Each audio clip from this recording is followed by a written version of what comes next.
Hello, everyone. At 6 p.m. every day, by the grace of God, this 2024, I've promised myself that I'm going to drop a video that is going to be talking about politics in Nigeria and what are the things we can do. Just different discussion on the politics in Nigeria, what we can do, how we can participate, the things how we should pay attention to. It's something. Yesterday I did one. You can check it. It's called Politics in Nigeria. Please, please, please, let's watch these things and learn. This video is like a learning video. We are all learning, and let's be part of the political process. We cannot get a Nigeria that works for every one of us if we do not have a critical number of people in the political space who are there, who are working. Either they're serving, they're running for office, they're there, or they're helping campaign for people who are running for office, or they're doing one thing or the other.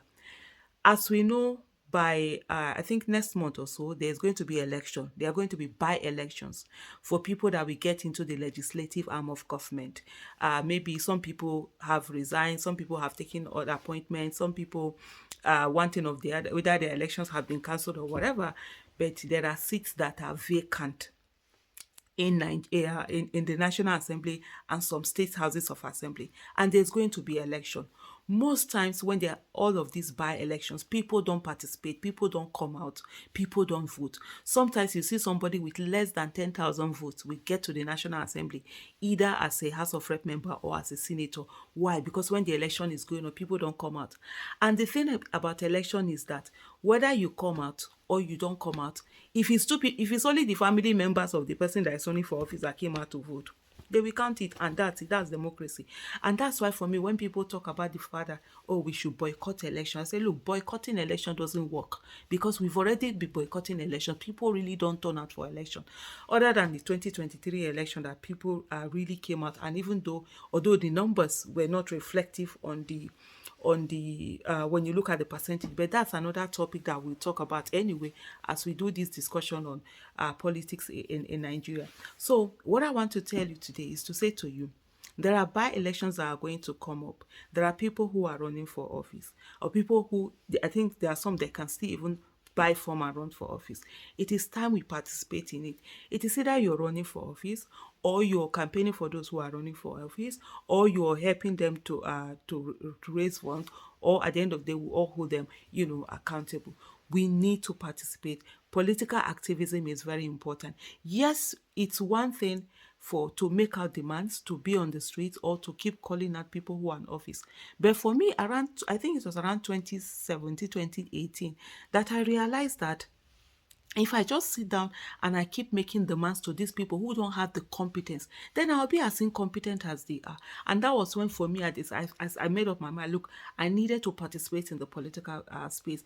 I am not at a place where I want to serve anybody, but for when I see people who have the capacity to serve, I stand by them. I campaign for them just to get them, because I would rather work on getting people who have competence for them to go in, so that when are making demands on them, they have the capacity to be able to do it. Not the ones that, one, they don't have the capacity, one, they don't have the empathy, they don't care, they don't bother, and then I'll just sit down and be shouting every day and making demands on them. Then I'm as incompetent as they are. So please, please, please, it's very important we take part.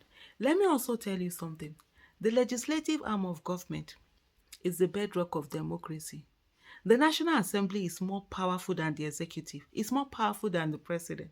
The state houses of assembly, they are more powerful than the governors. The only problem we have is that, just like in Nigeria, everything is upside down. That's how it is also with the power dynamics. And then it now looks as if, oh, like as if the executive, the president, is more powerful than the National Assembly. No, it isn't. Presidents are not more powerful. The National Assembly, you understand, they make laws, they have oversight function, they hold executive accountable, they ratify treaties.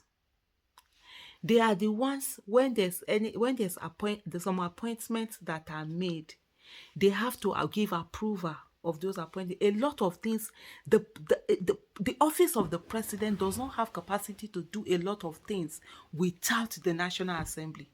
Like you saw, whether you're going to collect money from CBN, you're going to, even the other time when there was this issue of Niger, you saw where the impostor we have went to the National Assembly, they didn't give him the permission, to wage war on another country. So there is so much power embedded there. But guess what? We really don't focus on the National Assembly. We don't focus on the legislative arm of government. We don't focus on the state houses of assembly, because most time we're more focused on the executive. The only thing is that the executive has that executive power, and it has control of money, control of the nation's purse. And unfortunately for us, that's what they now use to control the people that really have the power.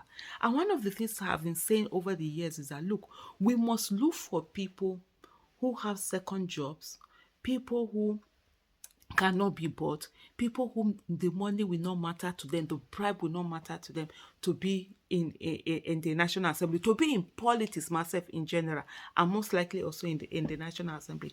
Because what we have now is that most of the people are people who don't have character, people who don't have jobs are the ones who are doing politics. Politics is their only job. I'm telling you, see somebody, they don't have any second office, they don't have any other job other than it's politics they are doing. How? How is politics a job?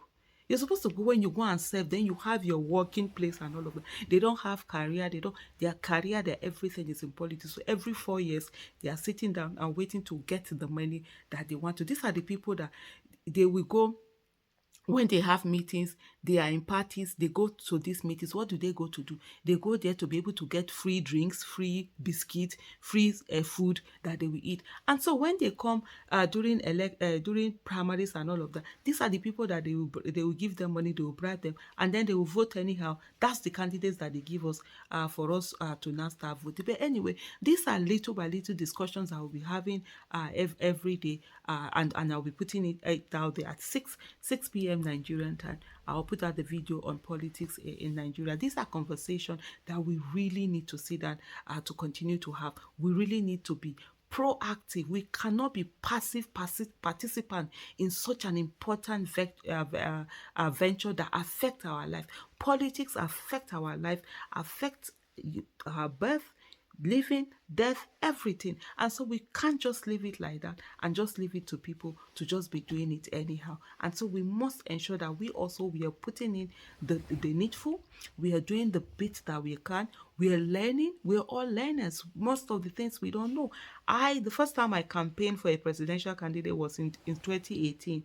And I can tell you, I learned so much that when I was campaigning for the second time for another presidential candidate, I brought in a lot of the knowledge that even most of the regular politicians didn't even know, because we had gone to a party where we saw, when they talk about betrayal and all of that, we saw all of it. It was as if we had a crash lesson on Nigerian politics. And so even with this recent one, so many lessons to be learned, and of course we learn them, and that's the thing. You learn this lesson, you continue to apply them, you continue to go on. But one thing for sure is that giving up can never be an option by the grace of God. Thank you so much for listening.